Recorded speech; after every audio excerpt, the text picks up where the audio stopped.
안녕하세요, 여러분. 인생 역전이라는 말 들어보셨나요? 최근 며느리 덕에 인생 역전을 한 칠순의 할머니입니다. 며느리가 재미있는 게 있다며 저에게 추천해준 이 사연 채널이 요즘은 인생의 낙이 되었는데요. 며느리의 도움을 받아 작성하는 글이인 만큼 많은 분들이 즐겁게 들어주셨으면 좋겠네요. 제가 인생 역전이라고 표현한 데는 이유가 있답니다. 그 전까지의 인생은 참 제 입으로 말하기는 못하지만 정말 쓰레기통에 처박힌 인생이나 다름없었기 때문입니다. 사는 게 사는 것 같지 않았죠. 남들은 인생의 낙이니 뭐니 한 가지쯤은 다 있다고들 하는데 전 그런 취미 활동조차 없었습니다. 그런데 그것이 막내 며느리가 들어오고 나서야 변하게 된 것입니다. 막내 며느리의 첫인상은 수더분하지만 어딘지 모르게 총기를 내뿜는 인상이었어요. 자기 형들과 달리 약간은 어리버리하고 말귀를 잘 못 알아듣는 막내 아들과는 달리 똑부러지고 야무진 느낌이었죠. 뭐 하나를 해도 씩씩하게 행동하고 저한테 말하는 것도 사근사근하니 저는 그런 막내 며느리가 처음부터 마음에 들었답니다.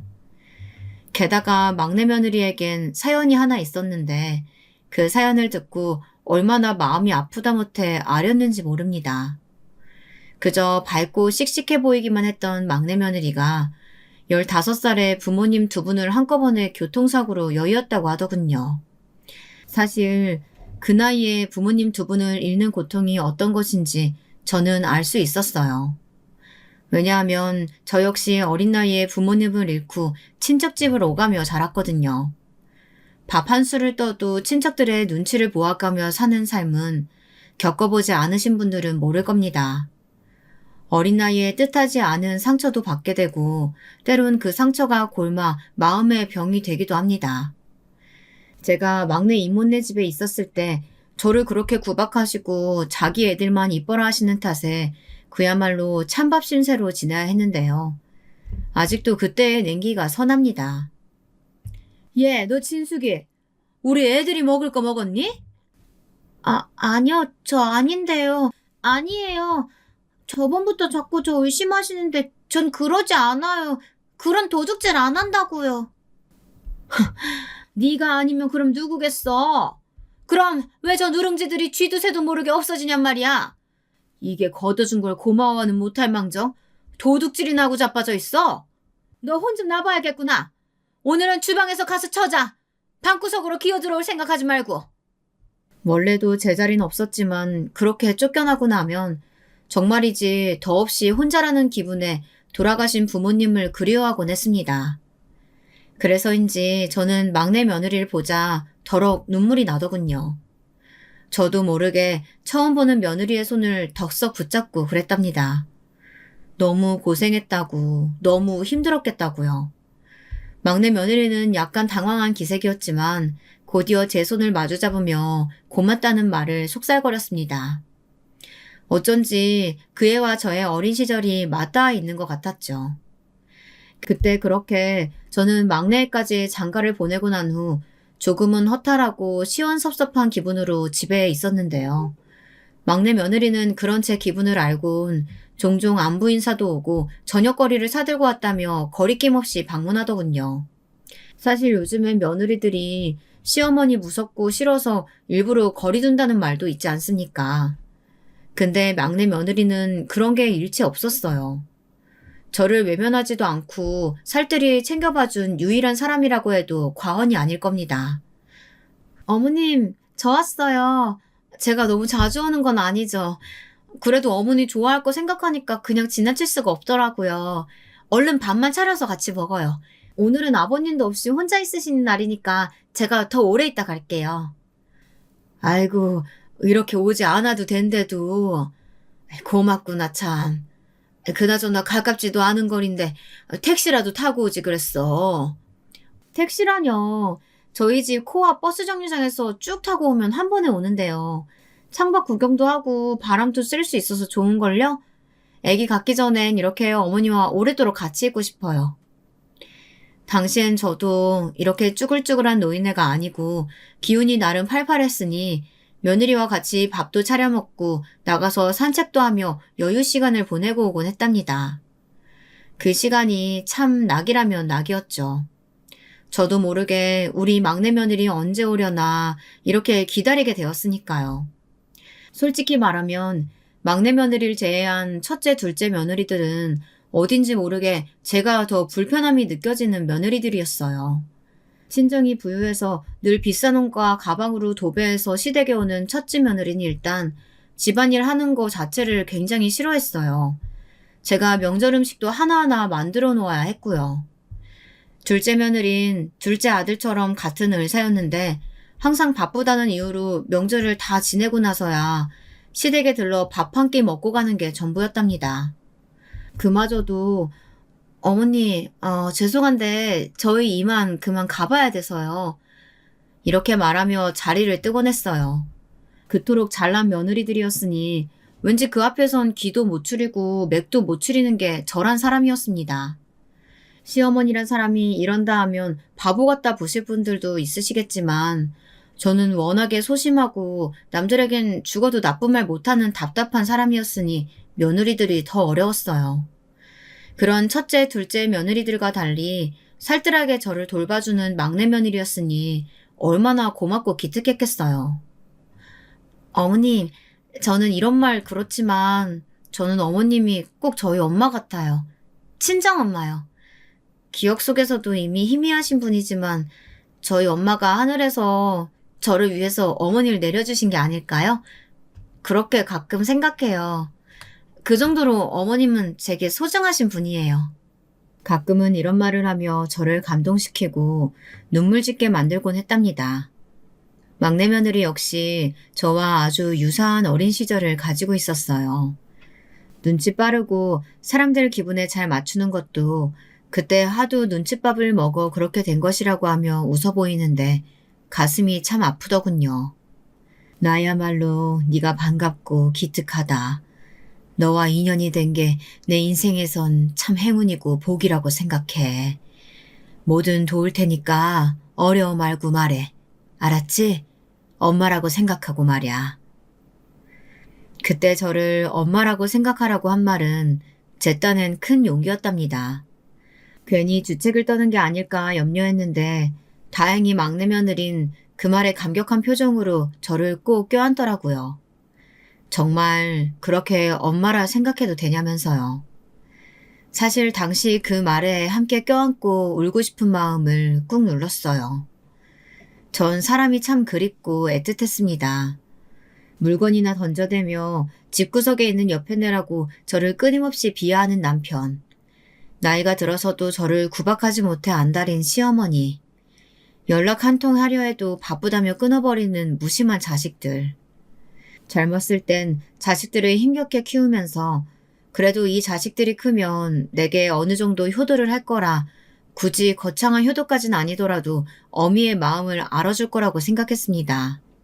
그런데 남편과 시어머니의 등살에 떠밀려 힘겹게 삼형제를 키웠건만 그 세 놈이 머리가 크자 그중 한 놈도 제게 따뜻한 말 한마디 해주는 놈이 없더군요.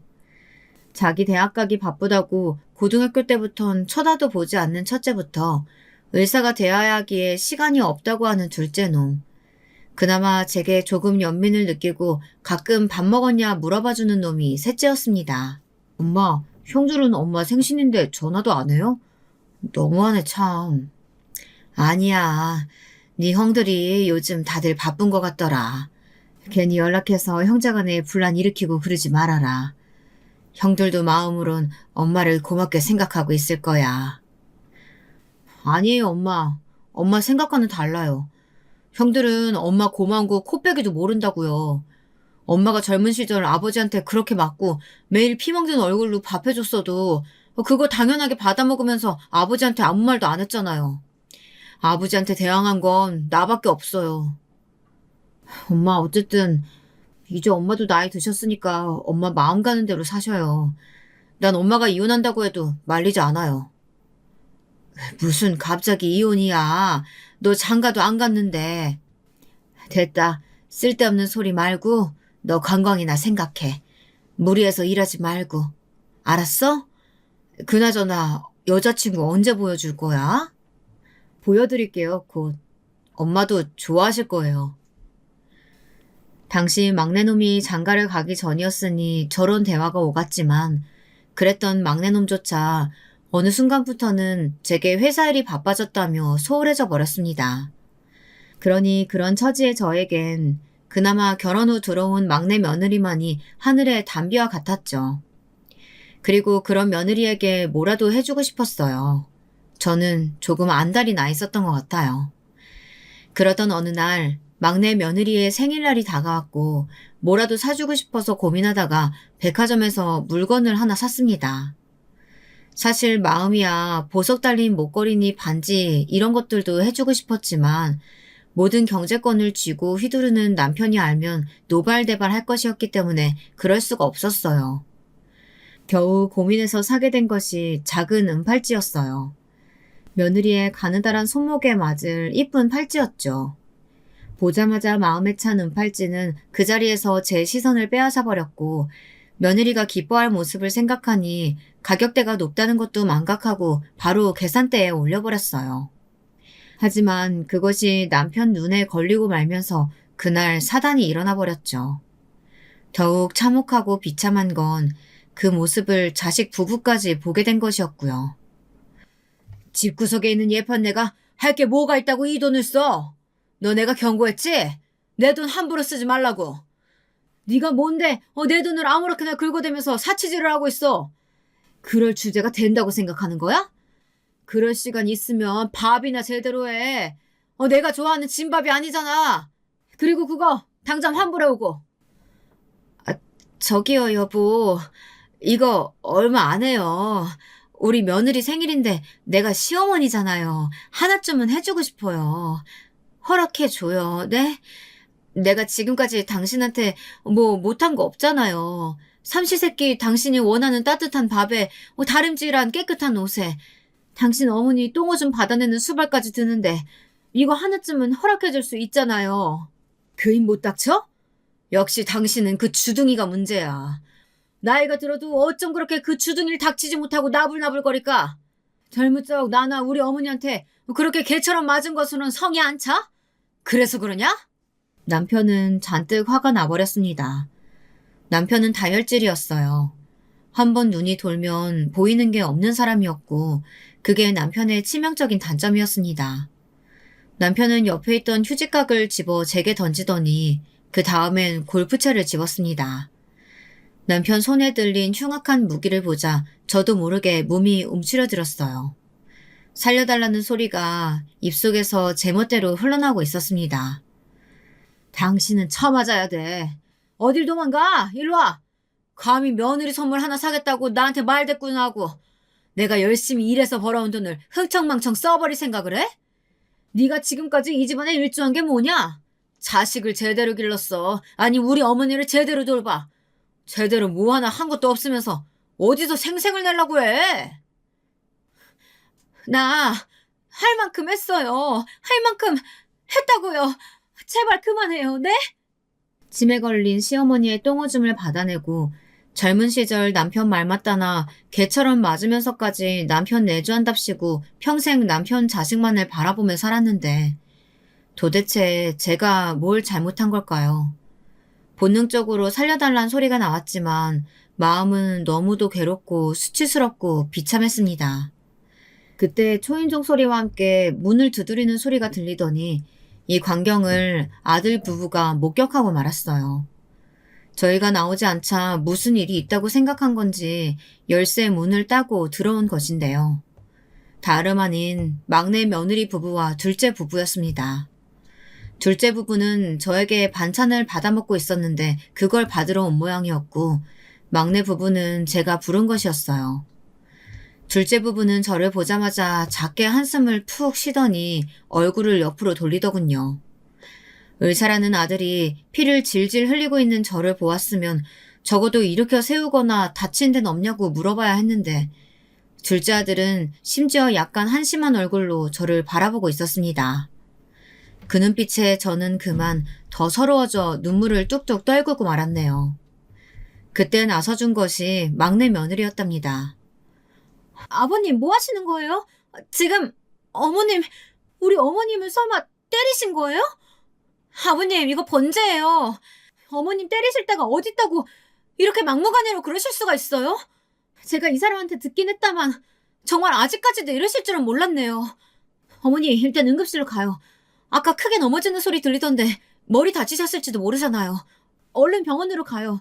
여보, 어머니 좀 부축해줘. 이런 미친. 그 응급실 비용이 얼마 하는 줄 알고 거기 데려간다고 해? 네 시어머니 아주 멀쩡하다. 봐봐. 아주 쌩쌩하잖아. 그러니 저렇게 울고 자빠졌지. 오만 가지 연기까지 하면서 아주 TV에 나가야겠어. 연기라뇨. 아버님, 말씀이 지나치세요. 어머님, 일단 저랑 같이 나가요. 여보, 뭐해? 부축 안 하고. 어머니, 업혀요. 옆에서 남편의 고성이 들려왔지만 전 일부러 못 들은 척 막내 아들의 등에 업혀 집 밖으로 나갔습니다. 집을 나와서야 크게 부딪히진 않았고 그저 장식장 유리에 살짝 긁힌 것뿐이라며 내려달라고 했지만 며느리는 무조건 응급실로 가야 한다며 혹시 모르니 검사를 해야 한다고 우기더군요. 비용도 자신이 부담하겠다면서요. 아들 며느리 앞에서 이런 모습을 보였다는 것 자체가 너무 수치스러워서 눈을 뜨고 싶지도 않았지만 그 말엔 숨죽여 오열하며 아들의 등을 눈물로 적실 수밖에 없었습니다.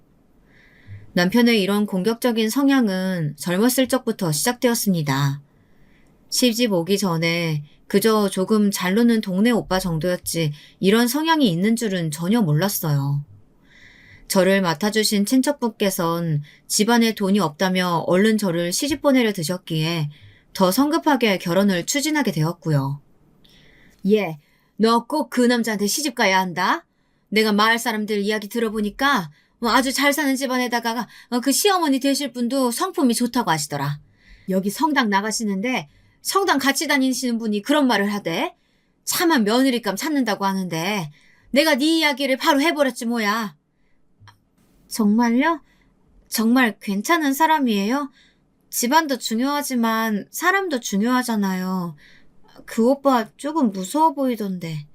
아니야. 걔도 생긴 게 그래서 그렇지. 효자 아들에다가 길 가는 어르신들도 잘 돕고 착한 애라고 하대. 걱정 말고 만나봐봐. 너도 이제 시집 가야지. 그렇게 두근거리는 마음으로 만나게 된 동네 오빠였던 남편에게 마음이 뺏겨 속전속결로 아주 어리석게 결혼이란 절차까지 밟게 되었는데요. 시어머니는 제가 시집 오기 전 그때만 해도 친척 어르신분의 말씀대로 점잖고 인자하신 분이었습니다. 다만 말투는 조금 거친 편이셨습니다. 그게 조금 거슬렸죠. 아유, 고아로 자라가지고 많이 힘들었겠구나. 내가 앞으로 다정히 잘 대해주마.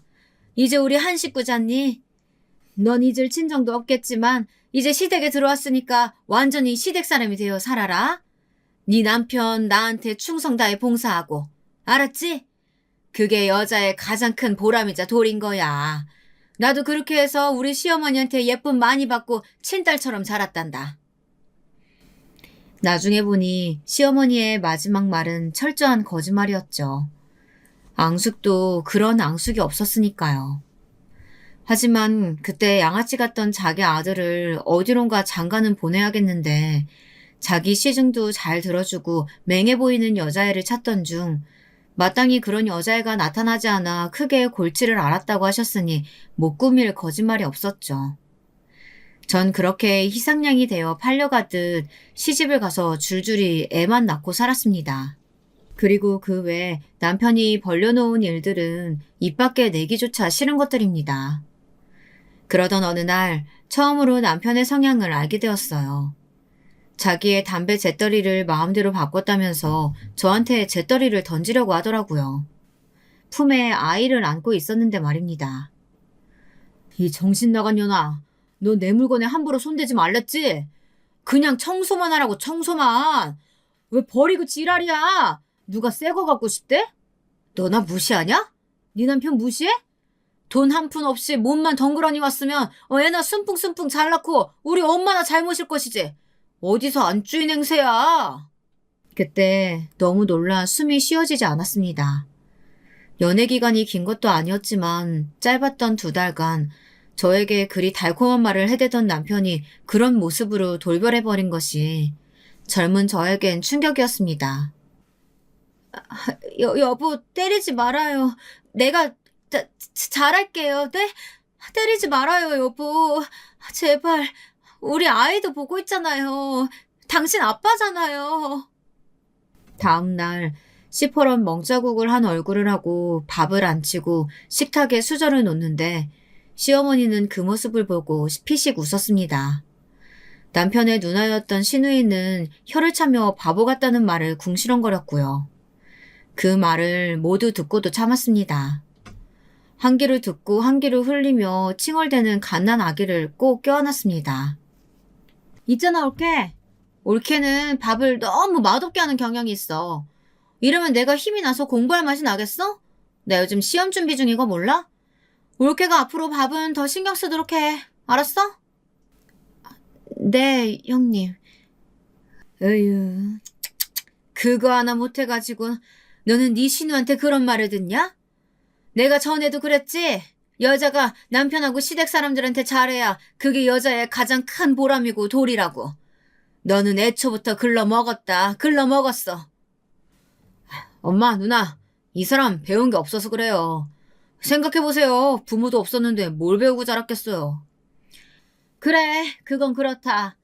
배운 게 없으니까 멍청하게 한 번 말한 거 기억도 못하고 욕을 쳐 들어야 기억하고 그러는 거지. 아이고, 가여워라.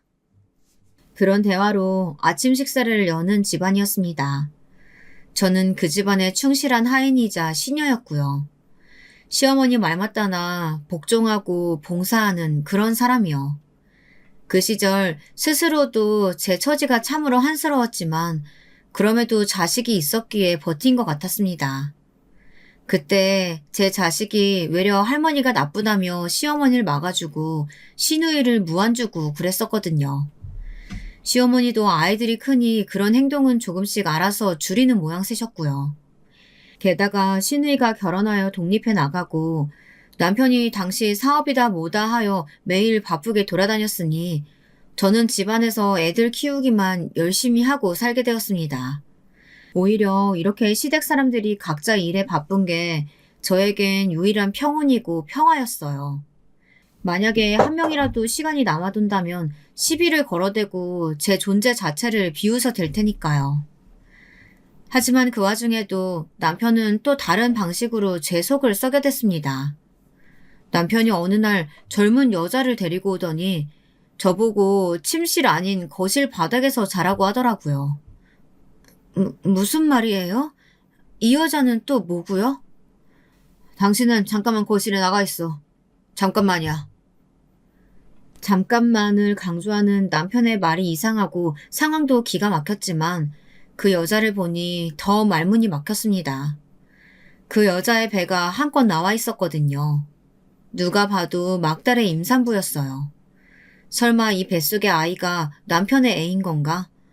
눈앞이 아득해진 와중에 손이 덜덜 떨려 묻지도 못하겠는데 시어머니는 이미 남편에게 들어 알고 있었는지 태연하게 저보고 나가라 손짓을 하더라고요. 그날 밤 거실에 들어앉아 가만히 생각을 해보았지만 아무래도 이건 아니었습니다. 도대체 당신 생각이 있는 거예요? 내가 어젯밤은 어쩔 수 없이 동네 시끄러워질까봐 넘어갔지만 어떻게 애를 만들어 올 생각을 해요? 그래요. 내가 당신 바람피는 거는 알고 있었어요. 하지만 알고 눈 감아줬으면 멈출 줄도 알아야죠. 어떻게 끝까지 갈 수가 있어요? 어떻게 이렇게 나를 또 한 번 죽일 수가 있냐고요. 나는 그렇다 치고 우리 애들은요? 우리 애들 볼 낯은 있어요? 당신이 사람이에요? 하지만 하고 싶은 말을 모두 쏟아내었을 때 저는 그만 풀썩 쓰러지고 말았습니다. 제 의지가 아니었어요. 시어머니가 냄비를 들고 와서 제 머리통을 갈겨버렸기 때문이에요. 양은 냄비가 바닥에 툭 떨어지며 제 옆으로 뒹구는 꼴이 보이더라고요. 어디 감히 네 남편한테 바락바락 대들고 자빠져 있어?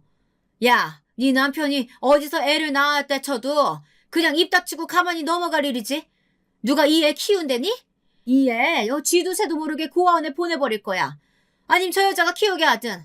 뭐라도 할 테니까 넌 그냥 조용히 하고 있어. 내가 친정이 있었다면 이런 일을 당했을까요? 참 하늘로 응어리졌던 기억입니다. 내가 친정이 있었다면, 날 위해 나서줄 내 편이 단 한 사람이라도 있었다면 이런 모진 꼴은 당하지 않았을 텐데 말입니다. 그런데 이때 집안의 판세가 바뀌게 된 것은 아직 성인이 아니었던 우리 애들이 난리가 난 거였어요. 덕분에 그 여자도 조용히 집을 나가게 되었고요. 할머니, 이건 아니죠. 첫째 형은 공부한다고 신경도 안 쓰지만 난 아니에요. 어떻게 아버지가 저 여자를 집에 들어오게 해요? 나 쪽팔려요. 창피하다고요. 맞아요. 그리고 우리 엄마도 불쌍해요. 맨날 할머니 말만 들어주고 아버지가 뭐 하라고 하면 그대로 따라줬으면 한 번쯤 고마운 줄도 알아야죠. 어떻게 매번 아버지 편만 들면서 이러실 수가 있어요? 엄마가 할머니 며느리 맞긴 해요? 아니, 얘들이 왜 그래? 갑자기 당황스럽게. 얼른 공부나 해라. 네 엄마 머리 담은 애들은 대학 못 가. 이 할미가 공부 못하는 놈은 대학 안 보내줄 거야. 그 말도 지겨워요. 난 할머니 돈 필요 없으니까 당장 우리 엄마한테 사과부터 해요. 얼른요. 사과 안 하면 나 다신 할머니 얼굴 안 보고 살 거예요. 저기 민수야. 아이고 참 왜 그러니? 그래 알았다. 내 손주 말이니 내가 들어야지. 그래 미안하다. 미안해. 내가 실언했다. 때린 것도 미안하고. 됐니? 그때 제 아들 잘 키웠다는 생각 참 많이 했습니다. 특히 막내 아들이 그렇게 사과 안 하면 들고 일어설 거라고 강하게 주장하자 줍충거리며 물러서는 시어머니를 보고 더더욱 그런 생각이 들었죠. 그 때문에 버티고 살아올 수 있었습니다. 하늘이 내게 남편복, 시댁복은 주지 않았어도 자식복은 듬뿍 그 누구보다도 많이 주셨으니까요. 내 자식들 참으로 고맙구나. 잘 자라겠어. 이대로만 커준다면. 그래, 나도 내 자식들이 크고 나면 이 집에서 나가 살 거야. 나가서 자유롭게 살고 말 테야. 저는 언젠가 이 시댁에서 나가겠다는 그런 결심까지 하였습니다. 언젠간 정말 그렇게 될 거라고 믿었고요. 하지만 사람의 부재, 외로움이라는 거, 그것이 참 무서운 것이더라고요. 아이들이 하나 둘씩 집에서 나가며 독립하고 시어머니 역시 자연이 좋다며 근교로 떠나가시고 난 뒤 홀로 남편과 둘이 집에 남으니 이혼하겠다는 다짐은 온데간데 사라져 버렸습니다. 어렸을 적 빈집에 쓸쓸히 남아있던 그 기억이 제게는 몹쓸 상처였나 봅니다. 남편을 막상 떠나려 하자 혼자 어디 가서 뭘 해야 할지도 모르겠고 그렇다고 제게 마땅한 친구가 있는 것도 아니고 그저 막막하더라고요. 자유롭게 새처럼 살겠다는 결심이 무색하도록 저는 그렇게 현실의 막막함에 주저앉아 버렸죠. 남편에게 또 한 번 손찌검 당하는 이런 일이 일어나기까지요. 나중에 응급실에서 간단한 조치를 받고 수액을 맞은 후 마음이 그나마 진정이 되었는데요. 그때서야 아들 부부와 제대로 이야기할 수 있게 되었답니다. 역시나 며느리는 길길이 날뛰더라고요. 어머님, 이건 아무래도 아닌 것 같아요. 제가 이 사람한테 어머니가 겪으신 일 상세히까진 아니어도 어느 정도 듣긴 했어요. 근데 들으면 들을수록 어떻게 그런 일을 당하고 살아오신 건가 싶고 저는 너무 이해하기 힘들어요. 어머님, 저는 아버님과 떨어져 사셔야 한다고 봐요. 이대로 계속 가시면 어머님 점점 힘들어지실 거예요. 이제 어머님도 나이 있으셔서 어디 잘못 맞으셨다가는 몸에 큰 문제가 생길 수도 있다고요. 그래, 네 말 무슨 말인지 안다. 알어. 근데 어떡하겠니. 이게 내 팔자고 운명인걸. 젊은 니들 눈에야 내가 참 답답하고 고지식해 보이겠지만 차마 저 사람을 떠나고 살 수는 없겠구나. 대신 내가 이런 일 생기지 않도록 조심하마. 어머님, 이건 어머님이 조심하셔야 하는 문제가 아니고요. 이건 아버님의 문제라니까요. 저희가 오늘 여기 오지 않았으면 어쩔 뻔했어요. 저 아까 어머님이 선물 주시겠다는 문자 받고 온 건데 만약 혹시라도 제가 못 봤으면 상상도 하기 싫어요. 정말 이걸 어쩌면 좋아. 막내 며느리에겐 이 일이 꽤나 충격적이었나 봅니다. 며느리는 제게 남편과 이혼해야 한다며 몇 분간 저를 설득했어요. 옆에서 막내 아들도 동조하듯 가만히 며느리를 지켜보고 있더군요. 그 순간 제 머릿속에 꽤나 많은 기억들이 스쳐 지나가긴 했습니다. 21살에 덜컥 혼전 임신을 시킨 남편에게 시집와 줄줄이 애만 낳고 살았던 시기 동안 단 한 번도 저를 보살피지 않았던 시어머니, 뻔히 다른 여자를 들여 내 앞에서 입을 맞추고 시시덕거리고 있던 남편, 밥을 태웠단 이유로 하는 거 없이 밥만 축낸다며 주걱으로 입을 때렸던 기억들까지 모두 너무나 괴로운 기억들이었습니다. 벗어나고 싶은 그런 기억들이었죠. 그럴 수만 있다면요. 하지만 왜였을까요? 그때 전 막내 며느리의 손을 조용히 잡으며 당부했습니다. 내일은 내가 알아서 하니까 너는 걱정할 거 없다. 내가 네 시아버지를 잘 알아. 그래도 이날 이때껏 같이 살아왔는데 모를 수 있겠니? 그 양반도 이제 나이 들어서 이빨 빠진 호랑이야. 이제는 때리고 싶어도 때릴 힘 없어. 봐봐라. 지금도 내가 넘어져서 다친 거지 그 양반이 때려서 다친 게 아니야. 저 나이에 집안에 데리고 올 여자도 없고 내 속 썩일 일 더 없으니까 나는 괜찮다. 이게 내 운명이라고 생각하고 잘 받아들이며 살 테니까 너희도 너희 길 가라. 응? 여전히 경제적인 건 저희가 책임질 수 있다며 울먹이는 막내 부부를 그렇게 저는 보내고 말았습니다. 애써 담담하고 차분한 얼굴을 이어가면서요. 하지만 그 이후로 한참간 막내 며느리 부부를 못 볼 줄 알았다면 그렇게 쉽사리 보내진 않았을 텐데 이때를 생각하면 아직도 너무나 속상하고 허탈합니다. 며느리가 어느 날 전화해서 임신했다는 소식을 알려와서 같이 들뜨고 기뻐하기도 잠시 갑자기 몇 달 후 막내가 회사를 때려치고 시작한 사업이 망했다며 전화가 왔더군요. 남편이 그 전화를 받고 나서 길길이 열을 낼 때야 저는 상황을 미처 파악할 수 있었는데요. 아니 이놈 자식이 어쩌지 아비한테 돈을 달라 말라 개난리를 치고 있어. 내가 무슨 지 돈줄이야? 어디 개만도 못한 자식이. 당신 그게 무슨 말이에요? 우리 아들이 왜요? 무슨 일 있는 거예요? 그래 있지. 당신이 아주 열심히 키웠다는 그 귀한 아들놈이 지 사업 망했다고 나보고 돈을 대달라네. 그것도 1억을. 아주 미쳤지 미쳤어. 그러게 왜 잘 다니는 회사는 때려치고 그 책임을 부모한테 지라고 난리야? 어디 감히. 뭐라고요? 우리 아들 사업이 망했다고요? 당신은 걱정도 안 되는 거예요? 당신 아들이 그런 위기라는데. 아이들 상황은 매우 심각해 보였습니다. 게다가 며느리는 충격에 유산까지 했다고 하더라고요. 급히 전화를 해봤지만 갑자기 없는 번호로 나왔고 첫째, 둘째 애들한테 전화를 해도 자기는 알 길이 없다는 퉁명스러운 대꾸만 돌아왔어요. 게다가 이런 말까지 하는데 어처구니가 없었습니다. 특히 명색에 잘 나가는 을사란 직업을 가진 녀석 입에서 말입니다. 엄마, 민수 걔 나한테 돈 꾸려고 하는 거 아니겠죠? 나 그럼 아무리 형제지간이라도 돈 빌려주는 건 안 할 거니까 그렇게 알아요. 뭐? 너 어떻게 형이 돼서 그런 못난 말을 할 수가 있니? 어려울 때 서로 돕고 안부 물어봐 주지는 못할 망정. 엄마 바빠서 끊을게요.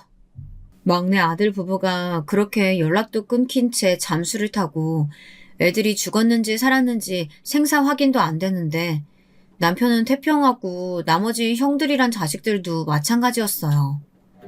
저만 애가 끓고 속이 탔죠. 실종신고를 내려고 했지만 그것조차 하지 못했습니다. 왜냐하면 아들네 옆집 살던 아주머니가 제게 미리 말해주더라고요.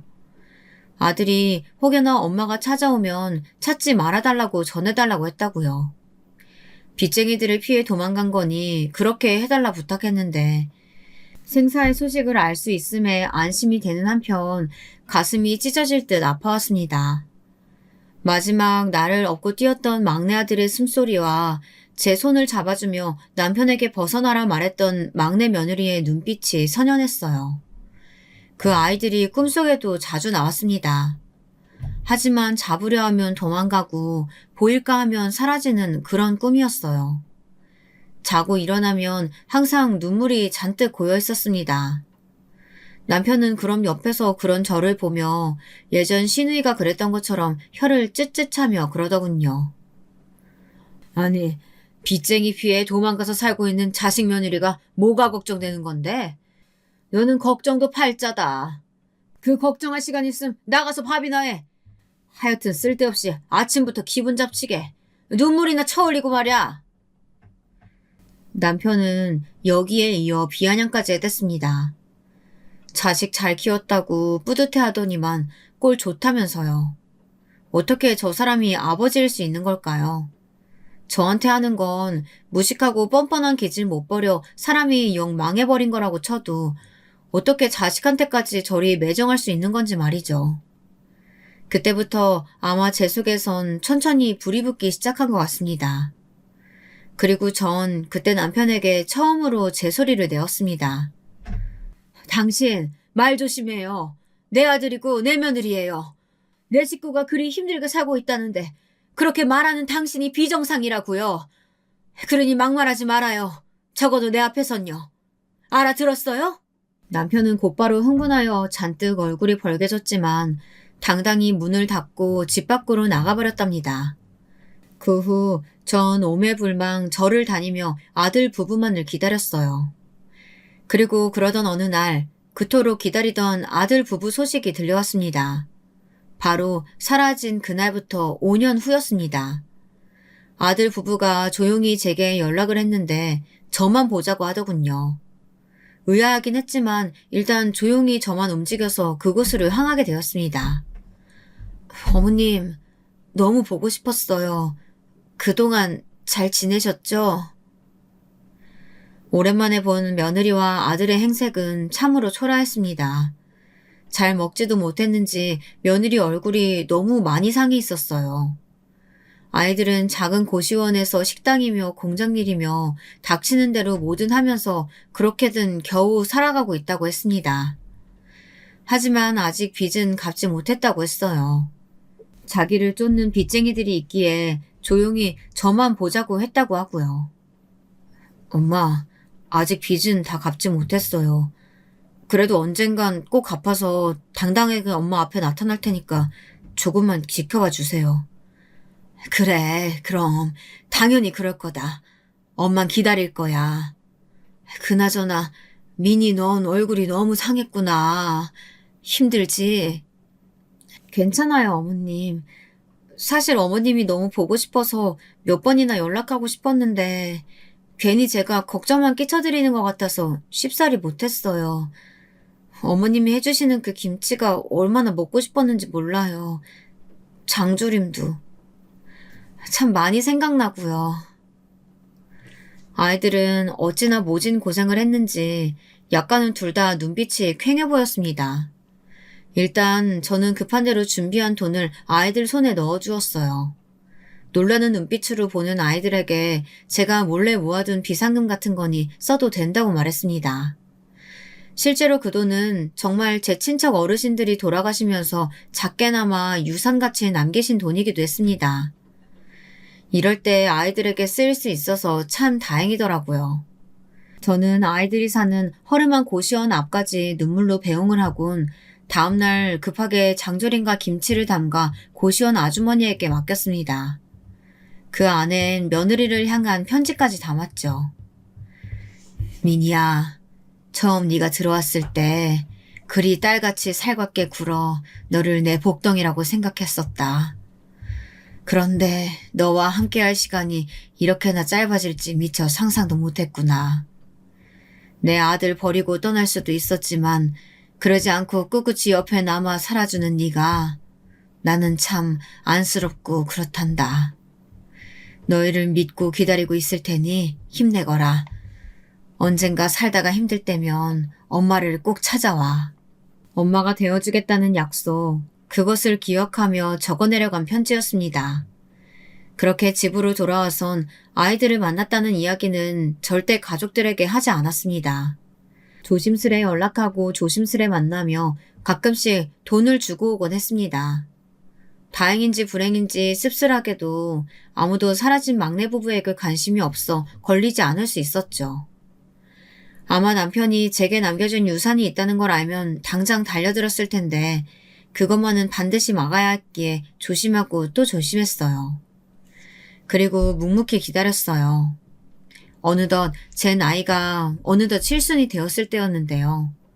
그간 첫째 아들 부부도 나름 잘 살고 있었고 둘째 아들 부부 역시 자기들 병원에서 억대 수익을 올리고 있다는 소식을 들었지만 저에게 용돈을 준다거나 어버이날 찾아오는 행동은 전혀 하지 않았어요. 남편은 그런 애들을 흉보곤 했습니다. 제가 잘못 키워서 애들이 저 모양 저 꼴이 된 거라면서요. 네가 애를 똑바로 키웠어 봐라. 다른 노인네들은 호화 관광이니 이런 거 갈 때 우린 집구석에 처박혀서 이러고 있나. 이게 사는 거냐? 참나. 그게 왜 내 탓이에요. 그만 좀 하고 밥이나 먹어요. 뭐야? 나이 들더니 입이 아주 살았다? 나이 들고선 저도 같이 늙는 처지에 할 말은 하고 살았지만 시어머니가 돌아가시고 난 후 남편은 어딘지 모르게 더 괴팍해졌습니다. 그전에도 물론 손찌검을 하고 여자 만나고 돌아다니며 제 속을 썩여댔지만 나이가 들어서 그런지 괜히 작은 거에도 히스테리를 부리고 하루 종일 혼잣말로 불평불만을 토로하더군요. 가끔은 저 사람을 정신병원에라도 데려가 약이라도 먹여야 하나 그런 생각이 들 정도였습니다. 참 살 날이 얼마 안 남았다는 생각이 들어 그런가 유독 씁쓸하고 외로운 나날들이었습니다. 그런데 그때 기적 같은 일이 나타났죠. 바로 막내 부부가 돌아온 것입니다. 막내 부부는 금이환영을 했습니다. 말 그대로 금이환영이요. 여느 날처럼 시래기 된장국을 끓이고 조심스레 국물을 한술 뜨고 있을 때 갑자기 저희 집 앞에 외제차 한 대가 도착했는데 거기 아들 부부가 내렸어요. 사실 아이들이 거주지를 지방으로 옮기고 난 후엔 1년에 한 번 내지 2년에 한 번 얼굴을 보다가 저도 나이가 들고 하니 거동이 불편해 최근 몇 년간은 전화로만 소식을 주고받고 있었어요. 최근에 주고받은 소식이 새롭게 시작한 사업이 드디어 잘 풀려가고 있다는 소식이라 기뻐하고 있었는데요. 이렇게 금이환영할 줄은 몰랐던 거죠. 어머님, 아버님, 저희 왔어요. 저희가 너무 늦었죠? 세상에, 너 민수 아니냐? 아니, 너 셋째 며느라기까지. 이게 어떻게 된 일이야? 게다가 이 선물들은 또 뭐고? 저 차는 설마 너희 차냐 설마? 남편이 애들의 차림새 갖고 온 선물에 더 관심이 많은 듯 놀라하며 추접한 몰골을 보이는 동안 저는 그만 너무 기뻐 울음을 터뜨리고 말았습니다. 어머님, 제가 일찍 온다고 해놓고 이렇게 늦어져서 죄송해요. 이제 제가 어머님 모시고 살 거예요. 확실히 며느리의 얼굴에선 전보다 나이 든 티가 나기는 했지만 누가 봐도 중년의 우아한 사모님 같은 모습이었습니다. 드디어 핀 얼굴에 제가 더 감격스러워 며느리를 껴안고 눈물겨운 상봉을 했어요. 하지만 그 사이에도 남편은 아이들이 도대체 어떻게 성공한 건지 그 부분을 더 알고 싶어 안달이 나 있더군요. 자신에게 콩고물이라도 하나 떨어질까 잔뜩 기대하는 눈치였습니다. 아니, 나는 니네가 물론 잘 돼서 이렇게 돌아올 줄은 알았는데 이 정도일 줄은 상상도 못했다. 대단하다. 정말 대단해. 게다가 우리 막내 아가 너는 옛날부터 아주 영특했잖니. 나는 네가 뭐라도 하나 해낼 줄 알았다. 네, 아버님 감사해요. 실은 내가 요즘 비트코인에 투자 잘못했다가 거의 전 재산 가까운 돈을 잃어버렸거든. 아주 우울하던 찰나였는데 니네가 오니 살맛이 나는구나. 나는 니네랑 함께 살아도 좋다. 니네만 좋다면야. 아니면 니네 사는 고급스러운 아파트 옆에 우리 집 하나 마련해줘도 괜찮고. 남편의 노골적인 말에 점점 제 인상이 찌푸려지더군요. 어쩜 이렇게 변한 게 하나도 없는지. 이 사람은 제가 아이들을 어떤 마음으로 기다렸는지 모를 겁니다. 매일 절에 다니며 아이들을 위해 빌고 빌었습니다. 부디 건강하길, 무탈하길, 그렇게 돌아오길요. 그런데 아이들이 정작 가장 힘들 땐 나 몰라라던 사람이 저러고 있으니까 화가 치밀어 오르더군요. 아버님 집을요? 그래, 돌아왔으니까 이제 효도해야지. 당신 그만 좀 해요. 애들 왔으면 그냥 환영이나 해줄 거지. 무슨 아파트며 돈 얘기를 해요. 그런데 그게 남편의 심기를 단단히 건드렸나 봅니다. 남편이 괴팍스러운 표정으로 저를 노려보더니 이내 부엌으로 들어가 냄비 하나를 가져와 그대로 제 몸 이곳저곳을 내리치기 시작하더라고요. 늙은이의 힘이라 해도 아프지 않을 수가 있나요? 너무 놀라서 그만 방어를 못하고 속수무책으로 맞고 있는데 그때 며느리가 억센 힘으로 남편을 붙잡아 멈추게 했어요. 아버님, 그만 두세요. 여기서 더 하시면 경찰에 신고할 거예요. 그리고 며느린 전처럼 저를 데리고 차에 태워 집으로 향했습니다. 집으로 가는 내내 괜스레 민망스럽고 멋쩍은 마음이 들더군요. 여전히 나이가 들어도 남편에게 맞고 사는 그런 저를 며느리가 어떻게 볼지 그 생각이 뻗치자 저도 모르게 고개를 푹 수그리게 되더군요. 도착한 며느리와 아들 부부가 사는 집은 역시나 호화스럽고 그 안 역시 며느리의 꼼꼼함과 세심함이 드러나는 인테리어로 잘 꾸며져 있었습니다. 며느리는 잠시 집안을 두리번거리는 저를 그대로 지켜보다 이내에 소파에 천천히 앉히더군요. 며느린 차분한 말투로 말을 이었어요. 어머니, 더 이상 참지 마세요.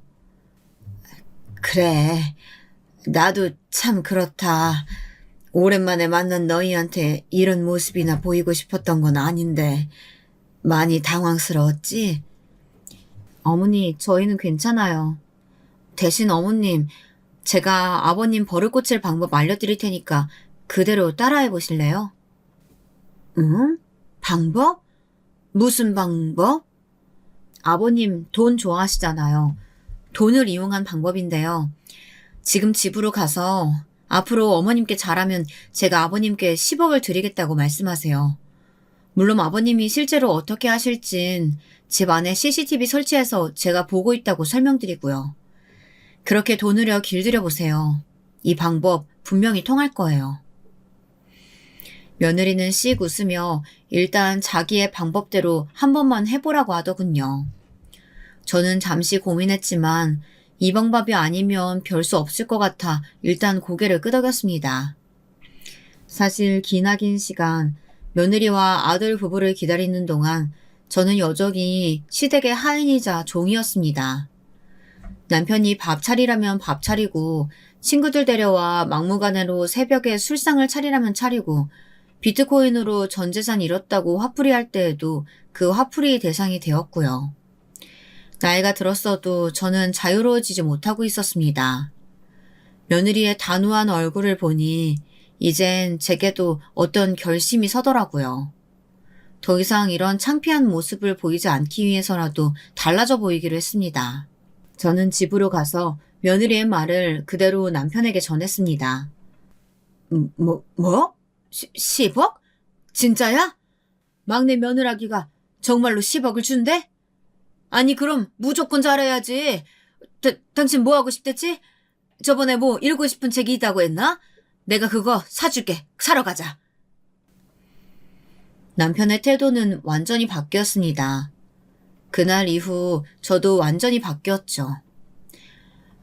여보, 오늘은 참치 김치찌개 먹고 싶으니까 당신이 끓여다 줘봐요. 느끼하지 않게요. 응, 그래. 최대한 맛있게 해볼게. 근데 어떻게 하는 거지? 잠깐만, 이걸 누구한테 물어봐야 되나? 인터넷으로 찾아봐야 하나? 아니, 근데 이거 어떻게 전원 버튼 눌러야 되는 거야? 배고프니까 빨리요. 말 그대로 남편을 부려먹기 시작한 것이죠. 남편이 제게 한 만큼, 딱 그만큼만 돌려주진 못하겠지만, 최소한 집안일이라는 것이 얼마나 힘든지, 그것을 넘어 누군가의 뒤치다꺼리를 하루 종일 한다는 것이 얼마나 사람을 위축되게 하는지 뼈저리게 느끼게 하고 싶었습니다. 세탁, 청소, 요리 모두 남편의 몫이 되었고, 저는 그저 TV나 보며 지냈습니다. 그러다 지루하면 막내 며느리 집에 가 남편의 변화를 틈틈이 보고했고요. 좋아요, 어머님. 어머님 하고 싶은 대로 다 하세요. 지금 아주 잘하고 계세요. 그리고 아버님께서 혹시 언제까지 해야 하는지 기한을 물어보시면 그건 제가 알아서 판단하겠다고 말씀해 주세요. 며느리는 참으로 현명하고 지혜로웠습니다. 역시나 며느리의 예상대로 한 달 정도 지나자 녹초가 된 남편이 언제까지 테스트 기간이냐 물었었는데 거기에 그대로 답해 주었습니다. 그랬더니 김 빠진 얼굴이 되어서 한숨을 푹 쉬며 빨래를 돌리더라고요. 속옷은 손빨래예요. 나도 당신 속옷 다 손빨래 했으니까. 젊은 시절엔 꽁꽁 언 찬물에도 빨래 그리 했었는데 당신은 감지덕지예요. 따뜻한 물에 빨래하니 얼마나 편하고 좋아요. 아이, 그래, 알겠어. 10억 받으려면 어쩔 수 없지. 내가 다 해야지. 아, 빨래 끝나면 저기 둘째네 반찬 좀 만들어주고 와요. 남편은 그렇게 반년간을 죽을라 집안일을 하더니 어느 날은 제게 못해먹겠다며 막내 며느리 집으로 가겠다고 하더라고요. 이렇게 하다간 10억이고 뭐고 받기 전에 병원 실세 질 것 같다면서 말입니다. 그땐 제가 판단을 내려야 할 때라는 걸 알았습니다. 지금껏 남편을 고생시킬 만큼 시켰으니 복수는 어느 정도 했고 이젠 갈라설 때가 되었다는 결정이요. 저는 남편에게 이혼 서류를 내밀었고 사인하라고 당당히 요구했어요. 자, 사인해요. 만약 여기서 나한테 해코지하려 들면 경찰 대기하고 있으니까 바로 경찰 출동할 거예요. 그러니 순순히 이혼해요. 그제야 남편은 이 모든 것이 저의 계략이었다는 것을 알았는지 분노를 터뜨렸습니다. 하지만 후회한다고 해서 뭐가 달라지겠나요? 자신의 욕심이 자초한 일이었는걸요. 오히려 저의 당당한 태도에 위축된 남편은 알겠다며 구질스럽게 눈물을 떨구었어요. 모든 건 당신의 욕심이 자초한 일이니까 내 원망할 생각 말아요. 그리고 노파심에 말하는 건데 막내 아들 부부 앞에서 나타날 생각은 말아요. 당신이 버린 가족, 당신 찾지도 않을 거고 그리워하지도 않아요. 그냥 이대로 평생 혼자 살다 죽어요. 그리 말하곤 저는 막내 며느리가 기다리고 있는 차를 타 새롭게 마련된 보금자리로 향했습니다. 막내 며느리가 저의 이혼에 대한 생각을 지지해주며 자기네들 집 바로 옆에 너무나 이쁜 집을 마련해 주었거든요. 제가 평생 단 한 번이라도 이런 집에서 살 수 있을까 하는 그런 집을요. 그래서 지금은 막내 며느리와 함께 여행도 다니고 쇼핑도 다니며 행복하게 살고 있답니다. 저에겐 정말 말 그대로 복덩어리이고 은인이죠. 앞으로도 우리 며느리 아들과 함께 다복한 가정을 이루며 살아가고 싶습니다. 참고로 아들도 철이 많이 들어서 저를 아주 잘 챙기고 있어요. 이만하면 제 인생 성공한 거 아닌가 싶습니다. 그렇지 않나요? 너무 시샘하지 않으시길 바라며 여기서 제 글은 마치겠습니다. 안녕하세요. 저는 사연 채널을 듣기만 하던 청취자였지만 오늘은 제 이야기를 하고 싶어 사연을 보내봅니다. 여러분은 혹시 인생 대박, 로또 당첨 같은 일이 자신에게 있을 거라 믿으시나요? 저는 절대로 믿지 않는 사람 중에 한 명이었습니다. 그런 일이야 세상에 있겠지만 저와는 다른 세상의 이야기라고만 생각하고 있었지요. 그런데 얼마 전 저에게 기적 같은 일이 생겨 이렇게 급히 컴퓨터 앞에 앉게 되었습니다. 먼저 제 소개를 하자면 저는 평범하게 회사를 다니고 있는 50대 가장입니다. 시간이 뭐라고 어느덧 머리 빠지고 배 불뚝 나와 완전히 아저씨가 되어버렸지만 그런 저에게도 청춘이 있었고 마냥 철모르는 아이였을 때가 있었지요. 오늘은 그 시절 이어진 인연에 대한 사연을 여러분들께 들려드리고 싶습니다. 저는 바닷가가 보이는 마을에서 자랐습니다. 저는 제가 자란 곳이 참 좋았어요. 날이 좋을 때는 물속으로 풍덩 뛰어들어 수영을 할 수 있었고, 좋아하는 동네 꼬마들과 모여 함께 모래놀이도 할 수 있었고, 관광객들이 놀러 오면 구경하는 재미에 시간 가는 줄 몰랐으니까요. 아이들과의 약속은 항상 바닷가였어요. 지겨울 법도 한데 그 시절엔 그곳에서 하루 종일을 보내도 재미있었습니다. 허나 이곳을 누구보다 사랑했던 제가 갑작스럽게 이사를 하게 된 건 바로 어머니가 갑작스럽게 집을 나가면서부터였어요. 어느 날 학교에 돌아와 엄마 하고 불렀더니 반응이 없어 울었던 기억이 납니다. 그리고 그날 아버지는 저를 붙잡고 말씀하셨죠. 네 엄마 다른 남자랑 바람이 나서 나가버렸다. 바람이요? 그래, 우리 버리고 나갔어. 그러니 너도 엄마 그리워할 생각 말고 찾지도 말고 평소처럼 학교 잘 댕기고 친구들이랑 놀아라. 아빠.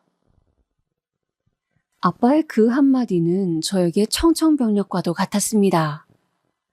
저에게 보물 같던 엄마가 하루아침에 증발해버렸는데 그 이유가 왜도라뇨? 저는 믿기지 않았어요. 하지만 아버지는 엄마가 그 당시 바닷가 근처에서 빵집을 하는 청년과 몰래 짐을 싸 떠났다고 말했고, 바닷가 마을에 남아봤자 수군거림만 심할 뿐 숱한 소문들 속에서 저를 키울 수 없었기에 이곳으로 데리고 와야 했다고 했어요. 엄마가 그리워 저는 매일 밤 엄마를 부르며 베개가 눈물로 흠뻑 적셔질 때까지 울다가 지쳐 잠에 들곤 했습니다. 언젠가 엄마가 날 데리러 올 거라 믿으며 집 앞 현관문에 나와 해가 저물 때까지 엄마를 기다리기도 했지요. 성철아, 엄마 왔다. 뭐 먹고 싶니? 라고 말하는 엄마의 따뜻하고 다정한 목소리가 귓가에 들리는 것도 같았어요. 그럼 저는 버선발로 냅다 뛰어나가 엄마 하고 안기고 싶었습니다. 아마도 제가 이런 망상을 했던 건 부모가 나를 버렸다는 사실을 받아들이기도 어린 마음에 믿기도 싫었던 것 같아요. 허나 당시 무서운 아버지의 말을 거스를 수도 없어 그런 행위들을 오래 할 수는 없었어요. 또 거기다 아버지는 어업을 하셨던 분이었기에 새로운 곳에와 적응하는 것을 무척이나 힘들어했는데 그 때문에 평소보다 화를 더 자주 내셨거든요. 너 아버지 들어오면 어지르지 말고 있으라 했냐 안 했냐? 좁아 터진 집구석에 뭐 어지를 게 있다고 이 짓거리야? 당장 안 치워? 아버진 별일이 아닌데도 저에게 심하게 화를 내셨고 어쩔 땐 제가 벌인 일이 아님에도 꼬투리를 잡곤 했어요. 어린 마음에 그런 아버지가 싫기도 했지만 또 혼이 날까 무서워 빠르게 아빠의 눈치를 보며 설거지를 하고 아버지가 신은 양말을 치우곤 했어요. 그렇게 저와 아빠 단둘이 낯선 곳에 와 적응해 나가야 하는 삶이 무섭기도 버겁기도 했지만 저는 아버지를 생각해서라도 꿋꿋이 학교에 나가고 친구들도 사귀며 지내려 했습니다. 대신 마음속에서 어머니는 죽여야 했죠. 나를 버린 어머니를 생각하면 마음이 찢어지도록 아파왔으니까요. 하지만 새로 전학 온 학교는 바닷가 마을의 그곳과는 너무도 달랐어요. 일단 아이들이 굉장히 짓궂었고 매일 똑같은 옷을 입고 있는 저를 향한 시선이 곱지 않았어요. 그걸 알게 된 건 전학 오고 일주일 정도 후였습니다. 어느 날 어떤 여자의 몇 명이 저를 보며 키득거리며 있더라고요. 당시 부끄러움이 많아 여자애들 눈도 잘 못 쳐다보곤 했는데 그때 한 여자애가 다가와 제 눈을 똑바로 쳐다보며 이렇게 말하더군요. 야, 너는 옷이 그것밖에 없냐? 거지도 그런 옷은 안 입겠다. 너 우리 집에 올래? 우리 엄마가 너한테 옷 몇 벌 준대. 뒤를 돌아보니 아이들 모두 그 얘기를 들었는지 같이 웃고 있었고 저는 순간 얼굴이 벌개져 후다닥 교실 밖으로 뛰어나가 냄새나는 화장실에 숨어 한참을 울었습니다. 수업 시간을 알리는 종이 쳤는데도 아이들이 있는 곳으로 들어갈 수가 없었어요. 결국 선생님들이 저를 찾으러 학교를 뒤지셨는데도 제가 발견되지 않자 이 일은 아버지 귀에 들어갔고 아버지마저 학교로 오시게 되었죠. 나중에 들으니 제가 그 화장실 칸 안에서 자고 있었다고 하더라고요. 아마 울다 지쳐 잠든 모양이었어요. 선생님들은 다행이라며 안도의 숨을 내쉬었지만 아버지는 그날 저에게 아주 무서운 얼굴로 화를 내셨어요. 이제 철 모르고 행동할 나이는 지났다. 너 앞으로 한 번만 이런 일 만들다간 혼이 날 줄 알아라. 자식 새끼 하나 있는 거 걷어 키워주고 있더니만 은혜도 모르고. 아휴, 썩을 놈의 새끼. 부모라면 오늘 왜 화장실에 숨어 있던 건지 물어볼 만도 한데 아버지는 그런 것조차 묻지 않으셨어요. 한 번만 더 이런 일을 만들면 가만두지 않겠다고 엄포만 놓으셨고 저는 회초리를 피하기 위해 얼른 알겠다고 고개를 끄덕였습니다. 그런데 학교에서 아이들의 괴롭힘은 여기서 끝나지 않았어요. 그 다음 날부터 학교에 가니 아이들이 저와 눈도 마주치지 않으려 하더라고요. 거기서 끝나면 다행이었지만 어떤 아이들은 제가 지나가면 코를 쥐어싸는 둥 거지 냄새가 난다는 둥 대놓고 놀려대기 시작했어요. 제가 말 못하고 가만히 있자 그 괴롭힘은 더 심해져 제가 도시락을 못 가지고 오는 날엔 거지 집에 밥도 떨어졌다며 아주 말도 못하게 괴롭혀댔지요. 나중에 아이들의 따돌림을 괴롭힘을 눈치챈 선생님이 그만하라고 같은 친구끼리 그러는 거 아니라고 아이들을 타이르려 하셨지만 원래 어린아이들일수록 더 영악하고 못된 구석이 있잖아요. 나는 거지랑 친구 안 해요. 내가 왜 거지랑 친구예요? 야, 너 말해봐. 우리가 너 친구야? 하면서 저에게 더 큰 상처를 주더라고요. 그 말을 듣는 순간 저도 제 자신이 정말 거지가 된 것 같은 기분에 엉엉 울면서 집으로 갈 수밖에 없었습니다. 사실 이 모든 건 맨날 똑같이 입는 옷 때문에 시작된 거였으니 아버지에게 옷 한 벌만 사달라고 헌 책가방 말고 다른 책가방 갖고 싶다고 말 한마디만 하면 되었으나 저는 알고 있었습니다. 아버지가 절대 제 부탁을 들어주지 않을 것을요. 오히려 회초리까지 드실 게 뻔했으니 그럴 수가 없었지요. 다만 이때 가장 생각난 사람은 외려 어머니였어요. 친할머니마저 가끔 저희 집에 오시면 새끼 버리고 떠난 건 엄마도 아니라고 대놓고 욕을 하시곤 했는데 저는 이럴 때 날 버리고 떠난 어머니라도 있었으면 했습니다. 어머니라면 학교에 찾아가 애들한테 그러지 말라고 말이라도 했을 텐데 내가 이렇게 아프고 슬프도록 놔두지 않았을 텐데 하는 생각이 들었으니까요. 하지만 어머니를 그리워한 만큼 아무리 기다려도 오지 않은 어머니가 원망스럽기도 했습니다. 그러던 어느 날 저에게 엄마가 없다는 것까지 알게 된 아이들은 이제 저를 고아라 부르기로 했나 봅니다. 어느 순간 제 별명이 고아가 되어 있더라고요. 아이들은 엄마가 없는 제 배경을 흠잡아 무지막지한 말들을 해대었고 저는 그 순간을 견딜 수 없어 매번 학교 밖으로 뛰쳐나갔어요. 그리고 집으로 돌아오면 일찍 왔다고 아빠에게 매를 맞았고요. 제가 아버지에게 아이들이 엄마가 없다고 놀려요 라고 말을 하면 아버지는 사내 새끼가 맞거나 돌아다닌다고 저를 한심하게 여겼습니다.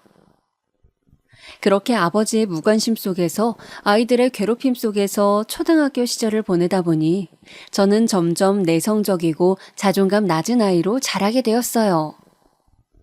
이제는 어느 누가 저에게 말을 거는 것도 두려웠고 행여나 말을 걸면 놀라 어깨를 떨 정도였지요. 저는 어린 나이임에도 너무 많은 상처를 받아 정신이 말짱한 상태가 아니었어요. 그런 제 상태를 눈치챈 사람은 당시 중학교에 올라가 처음으로 만나게 된 담임 선생님 뿐이었는데 선생님은 어느 날 저를 불러다 앉히고 이것저것을 물어보셨어요. 잘 기억은 나지 않아요. 선생님의 질문에 제대로 대답도 못했던 것 같고요. 근데 선생님은 아마 제가 다른 친구들에게 따돌림을 당했다는 사실을 들어 알고 있으셨던 것 같아요. 저를 위해 착하고 순한 짝꿍을 만들어주시는 등 수업 시간 외에도 저를 따로 불러 챙겨주시는 등 저를 참 많이도 이뻐해 주셨어요. 그런 선생님의 보살핌 덕에 그나마 저는 중학교를 포기하지 않고 다닐 수 있게 되었습니다. 그리고 이 선생님은 가끔 저에게 이런 말씀을 해주셨어요. 그 말씀은 제 가슴 속에 오래 살아남아 지금 이 나이대껏 남아있게 되었는데요. 성철아, 집이 가난한 건 부끄러운 게 아니야. 정말 부끄러운 건 네가 가난을 부끄러워한다는 거지. 선생님도 어린 시절에 집이 많이 불우했어. 선생님 엄마 아빠는 선생님에게 공부도 하지 말라고 전기세 아깝다고 말했을 정도였단다.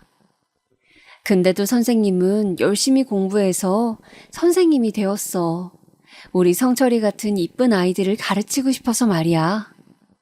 그러니 어떤 상황에서도 포기하지 말고 어려움을 헤쳐나가는 방법을 알아야 한다. 알겠지? 네, 선생님.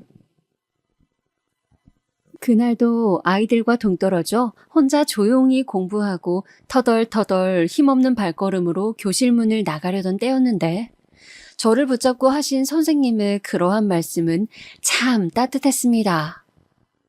그리고 제게 참 많은 힘이 되었습니다.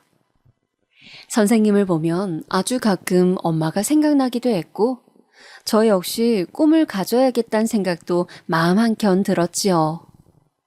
꿈이라곤 전혀 없었던 어린 제게 마치 밤바다를 비추는 등대불처럼 선생님은 그런 존재였어요. 그렇게 저는 선생님 수업 시간에는 졸지 않고 열심히 수업을 듣기 시작했고 그러다 천천히 공부에도 흥미를 붙여가게 되었어요. 문제집도 없고 달랑 가지고 있는 건 교과서 하나뿐이었지만 저는 그 교과서를 참 많이도 보고 또 보았네요. 나중엔 교과서가 너덜거릴 정도로 보아 지나가던 선생님들이 놀랄 정도였어요. 공부하는 게 아주 재미있거나 바닷속에서 수영하는 것만큼 행복한 일은 아니었지만 적어도 제 힘든 가정 환경을 잊을 수 있는 유일한 것이었지요.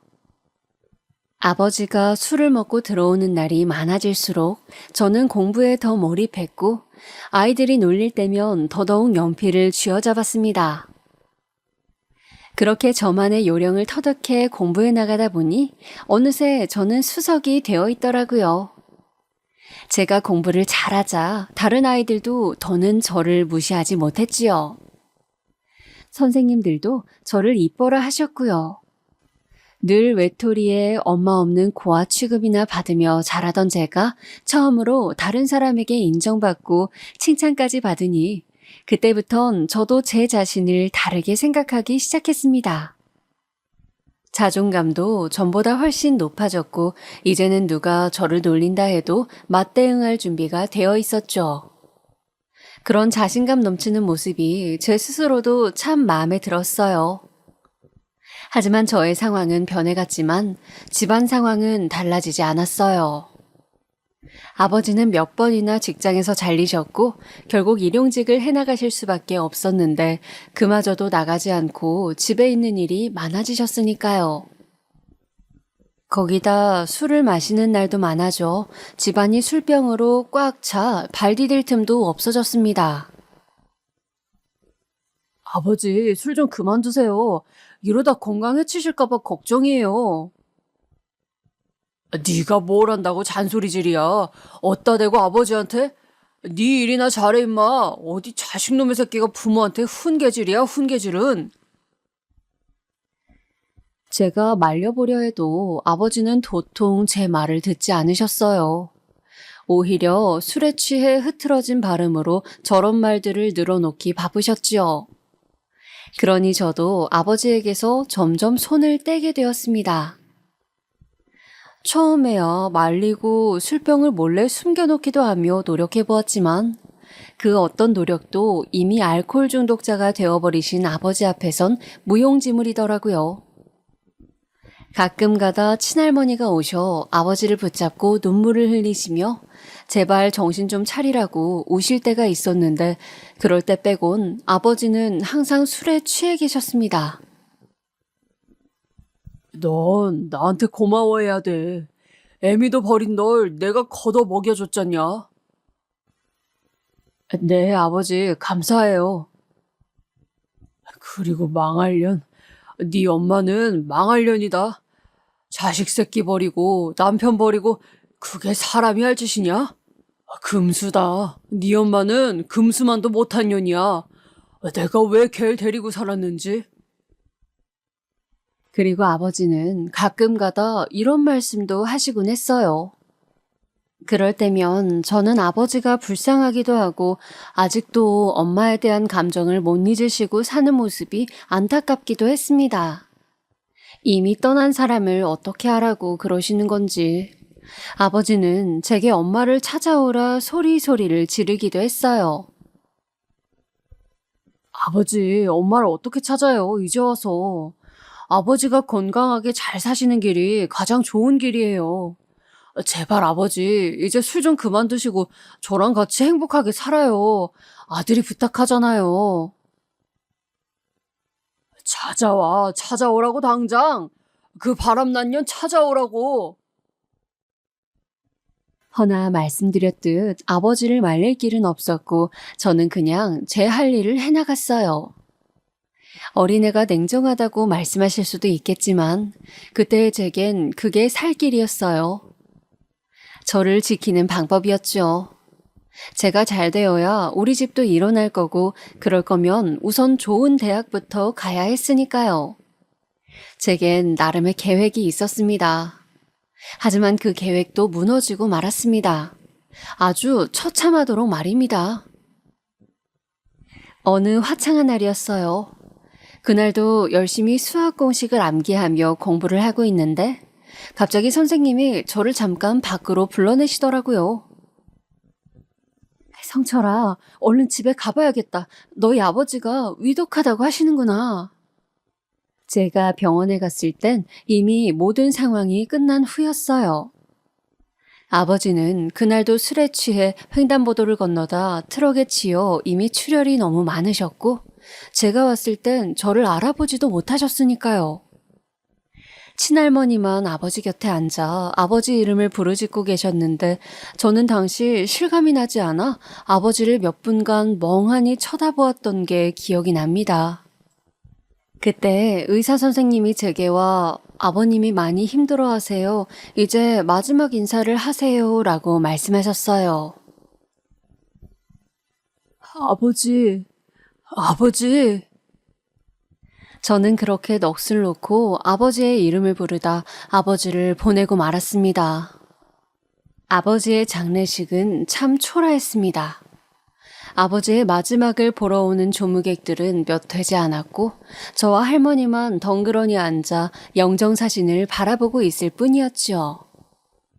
아버지의 형제들 중 몇몇 분이 오셨는데 다들 아버지와 사이가 안 좋으신지 장례식 내내 얼른 집에 가고 싶다는 기색만 내비치셨습니다.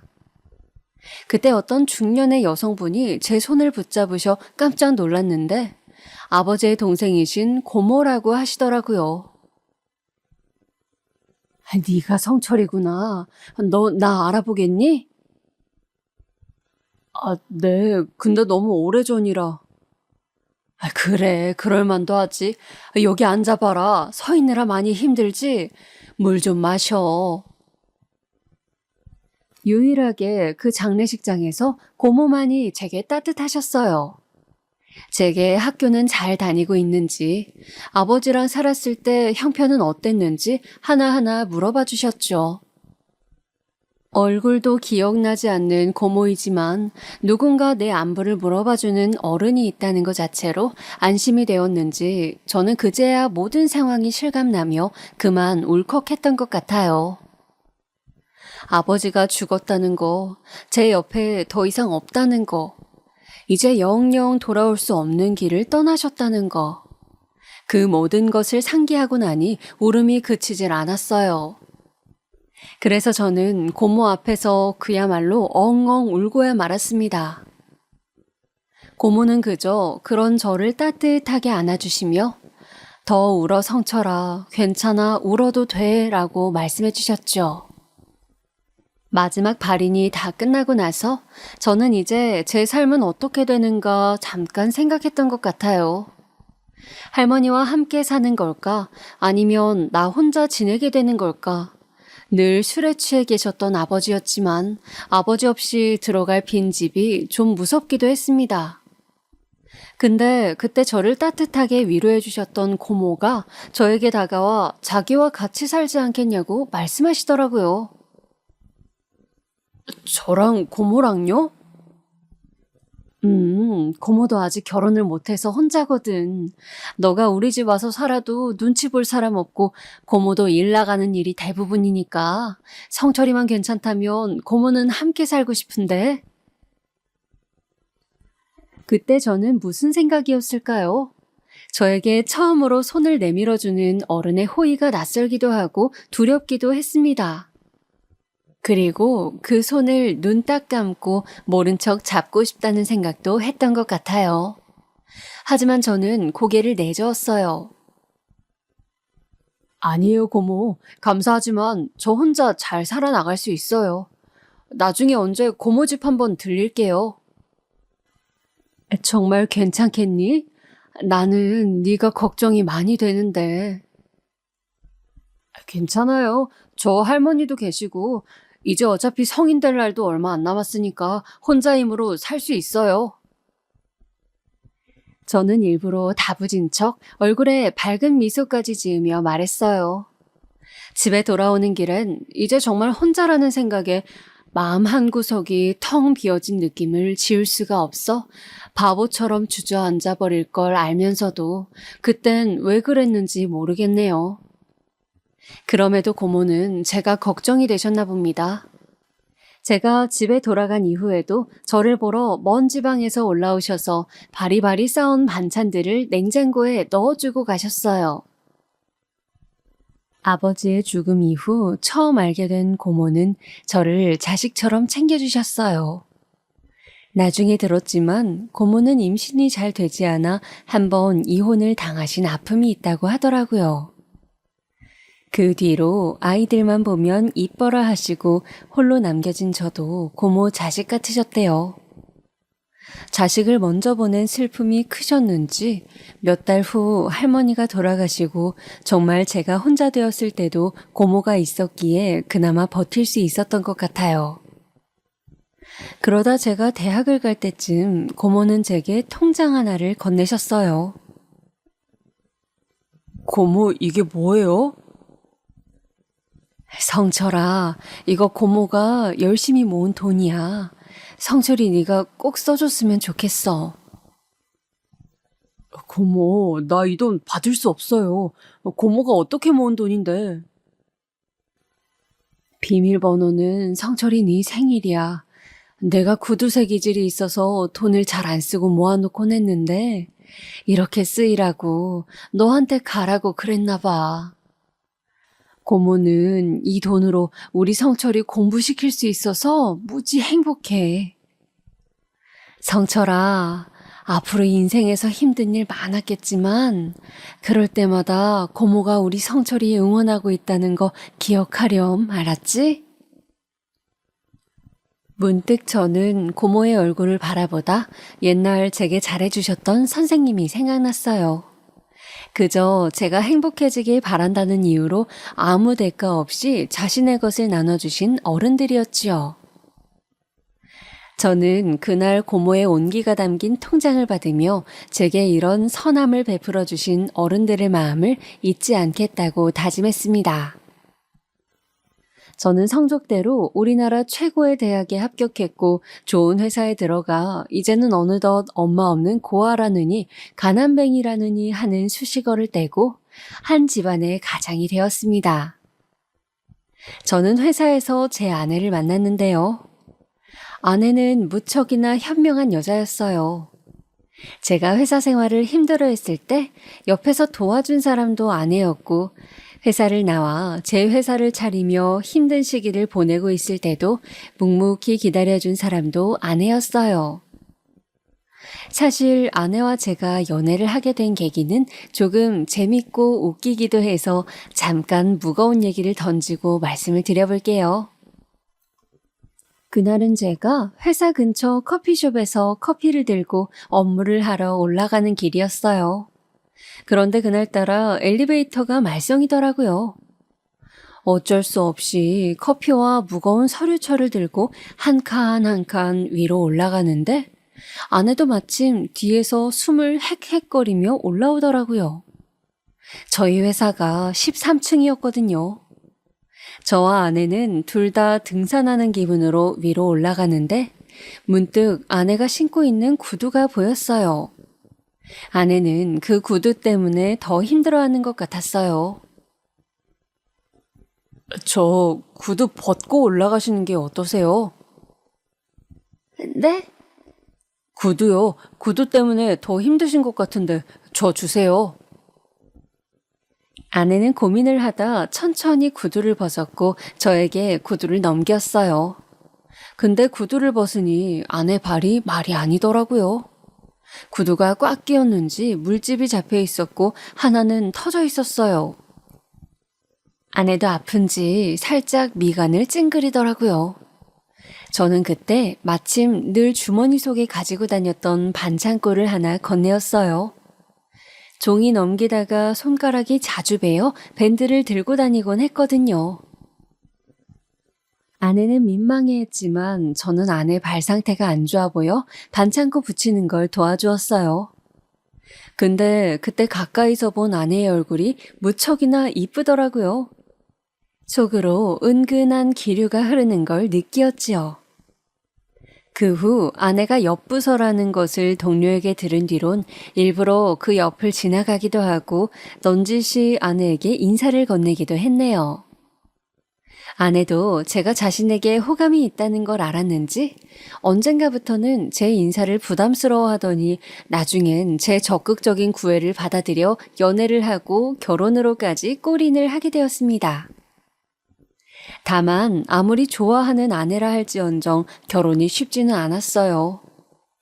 결혼 전 장모님과 장인어른은 저를 많이 반대하셨거든요. 다름 아닌 제게 부모가 없었기 때문이었죠. 장모님은 특히 제 가정 환경을 탐탁지 않아 했어요. 결혼이라는 건 단순히 좋다는 감정으로만 하는 게 아니야. 그 사람이 어떻게 살아왔는지도 중요해.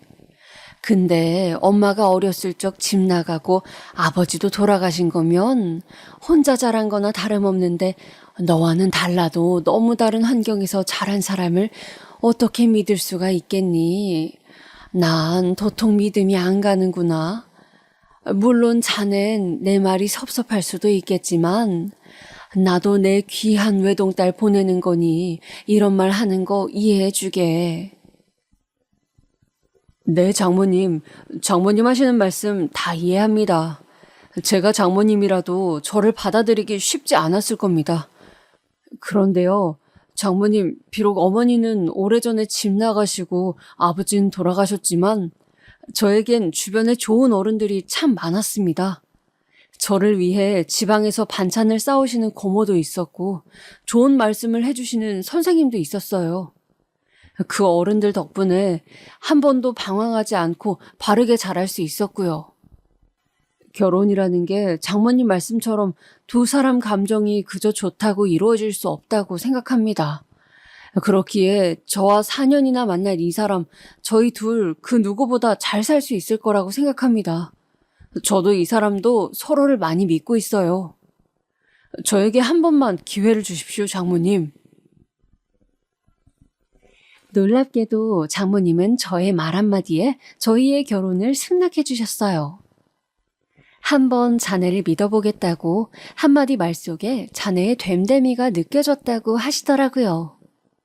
장모님께 감사해 큰 절을 올리고 싶은 걸 겨우 참고 그렇게 결혼 승낙을 받게 되었어요. 하지만 가장이 되니 또 다른 삶의 무게감이 느껴졌습니다. 제 회사를 나와 차린 만큼 매일매일이 전쟁터였어요.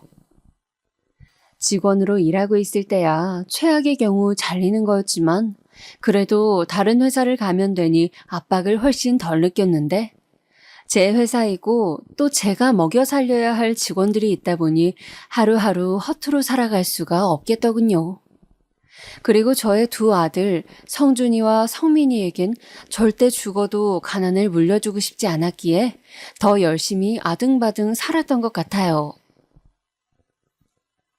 여보, 요즘 너무 무리하는 것 같은데 오늘 하루는 쉬지. 당신 일만 한 지 꽤 됐잖아. 그러다 병나 이러면 오래 일하기도 힘들다고. 아니야, 괜찮아. 이 정도쯤이야 거뜬해. 물 들어왔을 때 노 저어야지. 여기저기 투자 들어오고 있는데 이럴 때 잘 안 해놓으면 무너질 거야. 아내는 저를 누구보다 걱정했지만 저는 아내의 걱정보다도 살아남아야겠다는 강박에 꽂혀 정신없이 일만 해나갔어요. 그러다 보니 나중에 가장 후회되었던 건 우리 애들 크는 걸 보지 못했다는 거예요.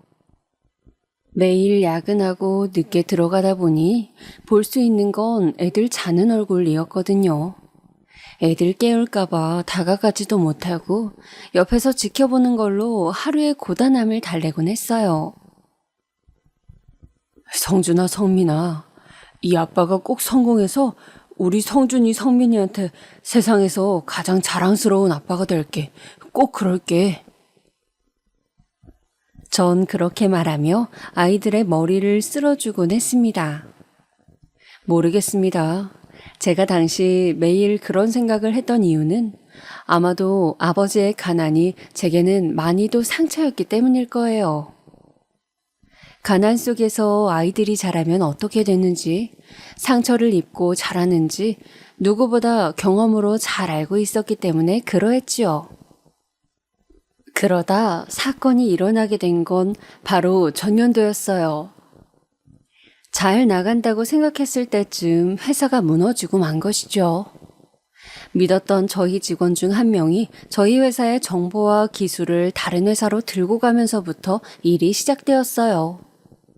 그리고 투자자들이 하나 둘 발을 빼기 시작하면서 한순간에 빚이 생기고 나중에는 직원들 월급도 못 주게 되었어요. 당시 저랑 가장 가까웠던 직원 한 명만이 제 곁을 남아 지켰는데 나중엔 그 직원 미래를 위해 다른 회사로 가라고 말해야 했어요. 더 이상 제가 이들을 책임질 수 없는 형편이 되었으니까요. 그래도 저를 믿고 함께 달려와준 직원들인데 이렇게 하루아침에 무너졌다는 사실이 너무도 가혹했습니다.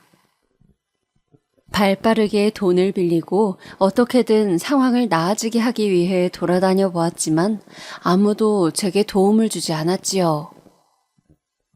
그러다 보니 사람이 순간적으로 나쁜 생각도 하게 되더라고요. 예전엔 이런 뉴스 기사들을 보면 쉽사리 이해하기 힘들었는데 이제야 처절하게 공감이 되었습니다. 하지만 그렇다고 저는 제 자신을 놓을 수도 없었고 그러기도 싫었습니다. 제겐 그 누구보다 소중한 가족이 있었고 저만 목 빠지게 기다리고 있을 우리 사랑스러운 아이들이 있었으니까요. 아내와 아이들을 생각하면 그런 선택이 아니라 다른 선택을 하고 싶었어요.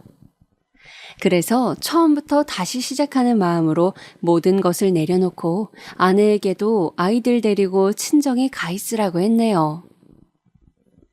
그때 제게 찾아온 사람이 바로 저희 엄마였습니다. 어린 시절 상간남과 도망갔던 친엄마요.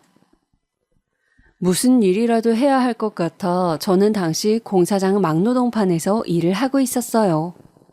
그날도 신발끈을 묶고 집을 나섰을 때였죠. 어떤 초라한 행색의 할머니가 저를 붙잡았어요. 저기요, 잠깐 얘기할 수 있을까요? 네? 누구세요? 누구냐는 질문에 할머니는 아무 말씀도 못하시고 눈물이 그렁그렁하신 눈으로 저를 쳐다보셨어요. 그리고는 대뜸 제게 자신이 친엄마라는 사실을 밝혔습니다. 30년 만에 날 찾아온 엄마라니. 저는 보고도 믿기지 않아 눈을 멀뚱히 뜨다가 일단은 엄마를 모시고 근처 국밥집으로 들어갔습니다. 이미 엄마에 대한 원망이던 뭐던 사라진 지는 오래였어요. 차라리 없는 사람이라고 생각하고 살았으니까요. 그런데 막상 이렇게 허름한 모습으로 나타나 허겁지겁 국밥을 먹는 모습을 보니 도대체 왜 날 찾아왔을까 싶더라고요. 어머니는 국밥을 반 정도 먹더니 천천히 이야기를 시작하셨어요. 30년 만에 나타난 어머니가 던진 말은 참으로 뜬금없었는데요.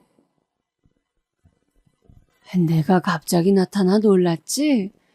실은 내게 부탁할 일이 있어서 왔단다. 부탁이요? 내가 암이라고 한다. 당장 수술을 해야 하는데 수술비가 없어 어찌해야 할지 모르겠구나. 내게 어려운 부탁일 거 안다. 근데 부족한 돈을 메꿀 방법이 없어서 수소문을 해 널 찾아왔단다. 어머니는 자신이 암이라며 수술비 100만 원이 부족하다고 말씀하시더라고요. 행복하고 편안하게 사시기나 하시지 왜 100만 원도 없이 나타나신 건지 순간 가슴이 미어지면서 깊은 고통이 느껴졌습니다. 그 순간 저는 저를 버리고 떠난 어머니의 모습이 생각났고 하염없이 어머니를 기다리던 어린 날 제 모습도 생각이 나 자리를 박차고 뛰어나왔습니다. 근데 뒤에서 어머니가 저를 붙잡으시며 하는 말이 또다시 한번 제 뒤통수를 강하게 후려쳤어요. 내가 너를 떠난 게 아니다. 네 아빠를 도저히 견딜 수가 없었어. 그래서 떠난 거야. 그게 무슨 말이에요? 네 아버지가 나를 너무 많이 때렸다. 너까지 위험할 정도로. 나쁜 말도 많이 하고 나는 견딜 수가 없었어. 그래서 널 놓고 도망쳤어. 너에게 가고 싶어도 갈 수가 없었어. 네 아버지가 너무 무서웠어. 너의 할머니도 그렇고 모두 네 앞에 나타나면 죽여버리겠다고 협박했다. 이제 와서 수술비 얻어내기 위해 그런 거짓말 하시면 좋으세요? 어이가 없기까지 했습니다. 아무리 그래도 돈 100만 원에 아버지까지 모욕하는 이 여자를 어머니라고 받아들이기도 싫더라고요. 그런데 어머니는 끝끝내 제게 핸드폰 번호가 적힌 종이를 쥐어주곤 떠나더군요. 언제든 연락하라면서요. 웃긴 건 마지막까지 어머니의 얼굴이 내내 잊혀지지가 않았어요. 100만 원이 없어 저를 찾아올 정도라면 그만큼 어려운 상황이라는 건데 여기서 제가 돈을 주지 않으면 천륜을 저버리는 짓이라는 생각이 들었어요. 그래서 저는 어머니에게 연락해 계좌번호를 알려달라 했고 100만 원을 송금했어요. 어머니에게선 고맙단 인사가 왔지만 저는 거기에 답장하지 않았어요. 나중에 부고 소식이 왔지만 장례식도 가지 않았어요. 어머니의 마지막을 굳이 보고 싶지 않았습니다. 그렇게 몇 달이 흘렀을까 어머니를 만난 일을 잊기 위해 부단히 노력하며 일만 하고 있었는데요. 저에게 낯선 번호로 연락이 한 통 왔습니다. 중년 남성의 목소리였는데 그 남자는 저를 꼭 만나길 원했습니다. 절 간절하게 찾고 있기에 일단은 나갔는데 그 자리엔 2명의 남자가 있었고 2사람은 자신들을 어머니의 자식이라고 소개했습니다. 아마도 재혼한 뒤 낳은 자식 같았지요. 2사람은 얼마 전 어머니가 돌아가셨다는 소식을 전하며 저에게 통장 하나를 건네더라고요. 이게 무슨 돈이죠? 어머니께서 성철 씨에게 전 재산을 주시라고 하셨어요. 저한테요? 네? 통장엔 정말이지 엄청난 금액의 숫자가 찍혀 있었어요. 제가 놀라 바라보니 그 자식이란 사람은 주머니에서 하얀색 편지지 한 장을 꺼내었어요. 저희 어머니가 편지를 한 장 남겼어요. 이걸 보시면 이해가 빠르실 겁니다. 저는 망설이다 천천히 편지지를 펼쳤어요. 성철아, 엄마야. 갑자기 네 앞에 나타나 많이 놀랐지? 엄마는 너 만나고 돌아오는 길에 얼마나 감격스럽고 기뻤는지 모른다. 마지막 가는 길 우리 아들 한번 보고 갈 수 있어서 말이다. 평생 볼 거라 생각 못했는데 재혼하고 나선 부모 자식 인연 여기까지인가 보다 하고 살았는데 이렇게 널 보니 그동안 왜 널 찾아가지 않았는지 무척 후회가 되더구나. 이런 말 믿지 않겠지만 엄마는 널 많이 그리워했단다. 널 단 하루도 잊어본 적이 없었어. 너무 어린 널 그 나쁜 사람에게 남기고 떠났을 때부터 지금 이날까지 말이다. 엄마 없이 힘들게 자랐을 널 생각하면 너무 미안해 하루에도 가슴이 몇 번씩 찢어졌다. 이제와 너에게 용서를 빌 주제도 못 된다고 생각해. 다만 이 돈으로 그동안의 빚을 조금이라도 갚고 싶구나. 나를 용서하지 말아라. 성철아, 그리고 잘 자라주어 너무도 고맙다. 아들, 마지막으로 너에게 100만 원을 빌려달라고 했던 건 너를 시험해보고 싶었단다. 그런 못난 엄마의 마음도 용서하지 말으렴. 미안하다, 아들. 눈물 자국이 담긴 편지엔 어머님의 진심이 적혀 있었고 저도 모르게 그만 따라 울고 있었습니다.